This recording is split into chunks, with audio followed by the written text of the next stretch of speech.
Here is an example showing here a figure that has a cross section of a grade 25 cast iron pressure vessel. And we have a total of N bolts. So what I'm showing here is one bolt, but I have few that goes around, and they are used to resist a separating force of 36 kips. We want to determine KB, KM, and C. We want to find the number of bolts required for a load factor of 2, where the bolts may be reused when the joint is taken apart. So this is a non-permanent. With the number of bolts obtained in part B, determine the realized load factor for overload, the yielding factor of safety, the load factor of joint separation. So this is a nice example that allows us to put what we just learned together. So you see here that we are not using a washer. The members that are connected together at the flange of this pressure vessel have a length of 3/4 of an inch each. So both combined together will give me a grip length of 1.5 inch.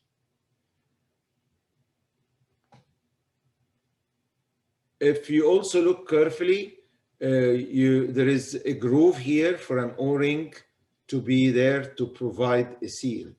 And please keep in mind, this is different than having a fully gasketed joint connection that we're going to be doing in the following section.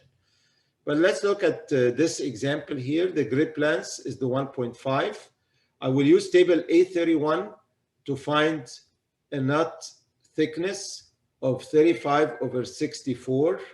Now adding 2 threads, and I'm doing this to find the length of the bolt. So if I adding 2 threads beyond the nut, I'm going to have of 2/11 inch gives me a bolt length of the 1.5 grip length plus the nut thickness plus 2/11, which I get here a 2.229 inch for the length of the bolt. So this bolt that I am using have 11 threads per inch, and this is where I got 2/11. 2/11. So the first step here was calculating the total length of the bolt. Then from table A17, I would look at the next fraction size for a bolt, which is going to be 2.25. So I end up with a 2.25. From equation 813, I can calculate the threaded length. And the threaded length is equal to twice the diameter plus a 0.25. I get here a 1.5 inches.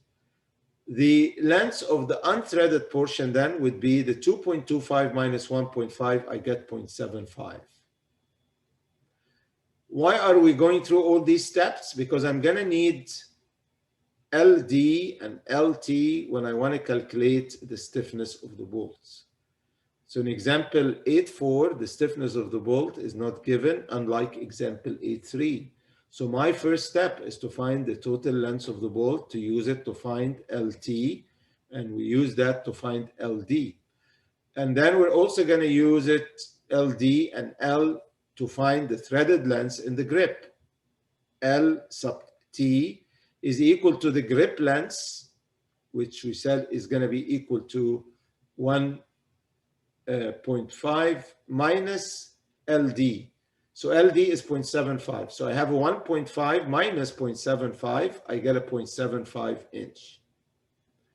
Table 8.2 gives me AT of 0.226.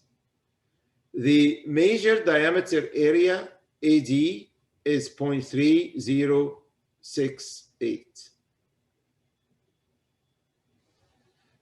KB is equal to AD times E divided by ADLT plus ATLD. I substitute in this equation and I find a bolt stiffness of 5.21 megapound force per inch. Next, we want to use the equation to find the member stiffness. When we have all the members are made of the same material, so we can use the easy equation, one equation here, and all what is needed is the stiffness of the members, stiffness of the member, the diameter of the if you look here, this is the major diameter area of, I'm using here the diameter of 0.625. This is the 0.625, which is the diameter based on the major diameter area. And I also need the grip length L. So I need E, D, and L. I substitute in this equation. I get a km of 8.95 megapound force per inch. If we use equation 823, based on the finite element model, I get an 8.81 megapound force per inch. So you see the two numbers are very close. So it is only 1.6% lower than the previous results. From the first calculation for Km, I'm going to find the stiffness constant, K, equal to Kb divided by Kb plus Km. I find here a 0.368. 0.368. Table 8.9 gives me the proof strength of the bolt of 85 kpsi. Using equation 831 and 832, we find the recommended preload. Because this is a non-permanent connection, I'm going to use 75% of the proof load, which is the proof strength times AT. So I find that the initial load should be 14.4 kips. For N bolts, the load factor, NL, is equal to SP, and this is again equation 829, SPAT minus FI divided by C multiplied by P total divided by N. So this was like C times P. P is the load per bolt. So I take here the total external load divided by N, which is the number of bolts. From this equation, if I rearrange, I can solve for the number of bolts that are needed. And I find these to be equal to 5.52. Of course, I'm going to be rounding up. So I'm going to be using 6 bolts to provide the specified load factor.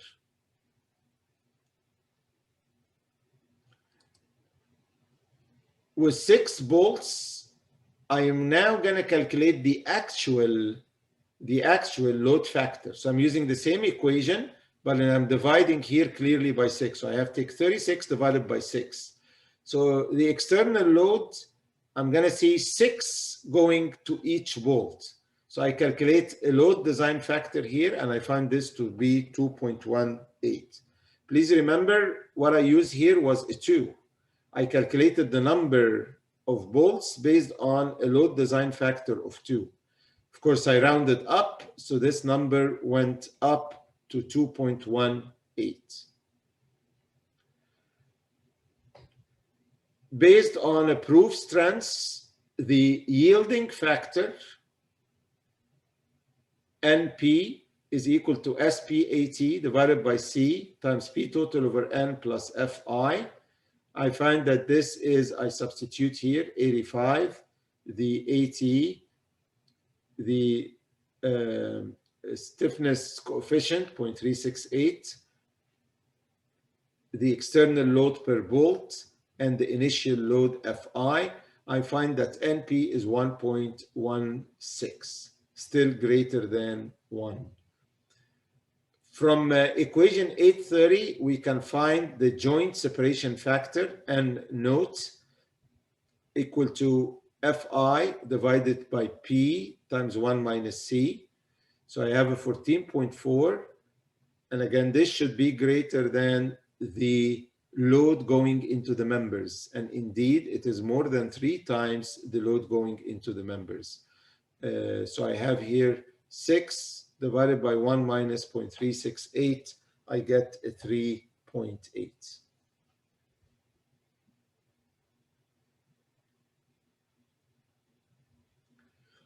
Just keep in mind when I say load going into the member, load goes into the members per bolt. So the total going into the members is going to be 6 times as much as this. 6 times as much as this. And of course, if you compare what's going into the member would be more than, like you look here, like what's going into the bolt is like 36%, 36.8%.